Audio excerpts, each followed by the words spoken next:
આખા ગુજરાતને હચમચાવી મૂકનાર ચકચારી ધારા કડીવાર હત્યા કેસ આખરે પોલીસે કેવી રીતે ઉકેલી આખી murder mystery? Live in partner Suraj Bhuva સહિત 5 આરોપીઓને કેમ મળી આજીવન કેદની સજા? સીસીટીવી ફૂટેજ અને મોબાઈલ લોકેશને કેવી રીતે પત્તાના મહેલની જેમ તોડી પાડ્યો સૂરજ ભુવાનો માસ્ટર પ્લાન? જૂનાગઢ જ નહીં પરંતુ આખા ગુજરાતને હચમચાવી મૂકનાર ચકચારી ધારા કડીવાર કેસમાં કોર્ટનો કયો ઐતિહાસિક ચુકાદો આવ્યો? નમસ્કાર દર્શક મિત્રો, @ગુજરાતમાં આપનું સ્વાગત છે। જૂનાગઢ જ નહીં પણ આખા ગુજરાતને હચમચાવી મૂકનાર ચકચારી ધારા કડીવાર હત્યા કેસમાં આ સમયના સૌથી મોટા સમાચાર સામે આવી રહ્યા છે। કોઈ બોલિવૂડની સસ્પેન્સ થ્રિલર ફિલ્મને પણ ટક્કર મારે તેવી આ મર્ડર મિસ્ટ્રીમાં જૂનાગઢની એડિશનલ સેશન્સ કોર્ટે ઐતિહાસિક ચુકાદો સંભળાવ્યો છે। સોશિયલ મીડિયા પર એક્ટિવ રહેતી 22 વર્ષની યુવતી ધારા કડીવારની ગળું દબાવીને હત્યા કરવા અને પુરાવાનો નાશ કરવા બદલ કોર્ટે live in partner Suraj Bhuva સહિત 5 આરોપીઓને દોષિત જાહેર કરીને આજીવન કેદ એટલે કે જન્મ ટીપની સજા ફટકારી છે। પણ સવાલ એ છે કે પોતાની જાતને ભુવો કહેતો સૂરજ સોલંકી આખરે ધારાની હત્યા સુધી કેમ પહોંચ્યો?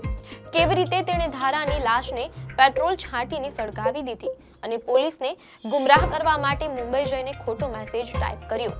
મીડિયા હવાલોમાંથી પ્રાપ્ત માહિતી મુજબ જૂનાગઢના એડિશનલ સેશન્સ જજ હિતેશ કુમાર ગિરીશભાઈ દામોદરાની કોર્ટે આ ચકચારી કેસમાં 5 આરોપીઓને આજીવન કેદની સજા ફટકારી છે।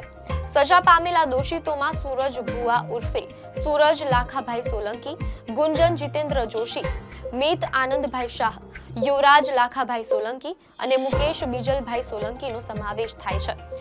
મીડિયા રિપોર્ટ મુજબ કોર્ટે ચુકાદામાં સ્પષ્ટ નોંધ્યું કે આરોપીઓએ એક યુવાન મહિલાને વિશ્વાસમાં લઈ ગુનાહિત ષડયંત્ર રચીને તેની હત્યા કરી અને લાશ સળગાવી પુરાવાનો નાશ કર્યો છે।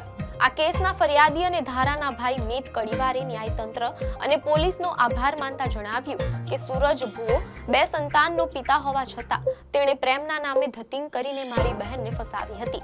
જ્યારે મારી બહેનને તેના લગ્નની ખબર પડી ત્યારે તેણે વાંધો ઉઠાવ્યો હતો। સૂરજે પત્નીને છૂટાછેડા આપીને લગ્ન કરવાનો ખોટો વાયદો કર્યો, પણ પછીથી તેને તરછોડી દીધી અને છેવટે પોતાના મિત્રો સાથે મળીને તેનું ગળું દબાવી હત્યા કરી નાખી। મીડિયાના અહેવાલમાંથી જાણવા મળેલ છે કે આખી મર્ડર મિસ્ટ્રીની શરૂઆત 21 જૂન 2022ના રોજ થઈ, જ્યારે સૂરજ ભુવાએ પોતે જ ગુનાનો માસ્ટરમાઇન્ડ હોવા છતાં પોલીસને ગુમરાહ કરવા અમદાવાદના પાલડી પોલીસ સ્ટેશનમાં ધારા ગુમ થઈ હોવાની ખોટી ફરિયાદ નોંધાવી। ફરિયાદમાં તેણે જણાવ્યું કે ધારા તેની સાથે અમદાવાદ આવી હતી અને તેના ભક્ત મિત શાહના ઘરેથી અચાનક ગુમ થઈ ગઈ છે। પોલીસને ગુમરાહ કરવા માટે સૂરજ ભુવાએ એક એવો પ્લાન ઘડ્યો હતો જે સાંભળીને પોલીસ પણ ચોંકી ગઈ। સૂરજે પોલીસને એક મેસેજ બતાવ્યો જે ધારાના ફોનમાંથી આવ્યો હતો, જેમાં લખ્યું હતું કે હું મુંબઈ આવી ગઈ છું અને સૂરજ સાથે રહેવા માંગતી નથી, કેસ બંધ કરી દો। પાલડી પોલીસ આ કેસ બંધ કરવાની તૈયારીમાં જ હતી। ત્યાં જ ધારાના ભાઈ મિત કડીવારે પોલીસ સ્ટેશન પહોંચીને સૂરજ ભુવા સામે અગાઉ થયેલા ઝઘડાઓની વિગતો આપતા પોલીસને શંકા ગઈ।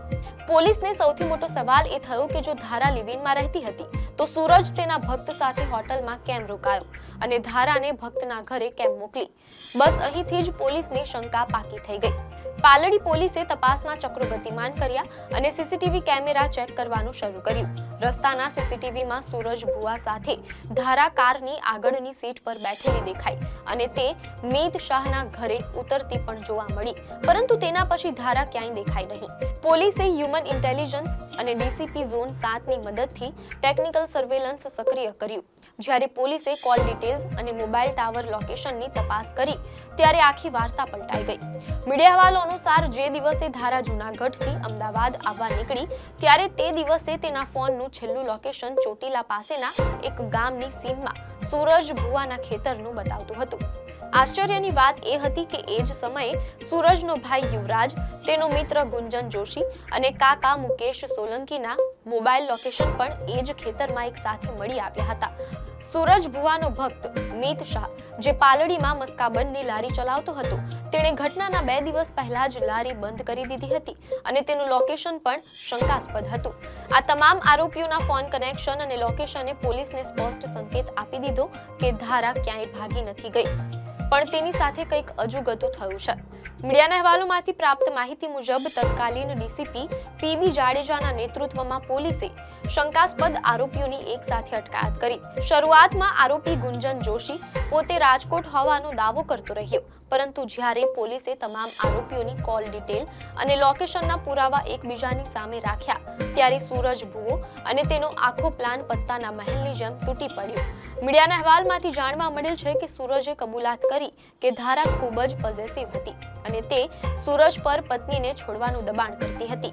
ધારાએ અગાઉ સૂરજ સામે બળાત્કારની ફરિયાદ પણ કરી હતી, જેના સમાધાન માટે સૂરજે 30 લાખ આપવાનું નક્કી કર્યું હતું. 19 જૂન 2022ના રોજ ગુજરાત હાઈકોર્ટમાં વકીલને મળવાના બહાને સૂરજ ધારાને જૂનાગઢથી અમદાવાદ લાવવા નીકળ્યો. રસ્તામાં ચોટીલા પાસે તે ધારાને પોતાના ગામ વાટવચના ખેતરે લઈ ગયો. ત્યાં પૈસાની બાબતે ફરી ઝઘડો થતા કારની પાછળની સીટ પર બેઠેલા મિત શાહે ધારાના દુપટ્ટાથી તેનું ગળું દબાવ્યું અને ગુંજને હાથથી ગળું દબાવીને તેની ક્રૂર હત્યા કરી નાખી. ત્યારબાદ સૂરજના ભાઈ યુવરાજ અને કાકા મુકેશે પેટ્રોલ છાંટીને લાશને ખાડામાં સળગાવી દીધી. પુરાવાનો નાશ કરવા ગુંજન અને યુવરાજ મુંબઈ ગયા.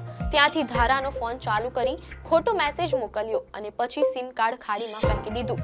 તો દર્શક મિત્રો, સૂરજ ભુવાએ વિચારેલો એ મર્ડરનો પ્લાન પોલીસની આધુનિક તપાસ અને કોલ લોકેશનના કારણે નિષ્ફળ સાબિત થયો. જૂનાગઢની કોર્ટે પાંચેય દોષિતોને આજીવન કેદની સખત સજા ફટકારીને કાયદાનું શાસન સ્થાપિત કર્યું છે અને આ ચુકાદો એવા પાખંડીઓ માટે એક મોટો પાઠ છે, જેઓ શ્રદ્ધા અને પ્રેમના નામે દીકરીઓને પોતાની માયા જાળમાં ફસાવે છે.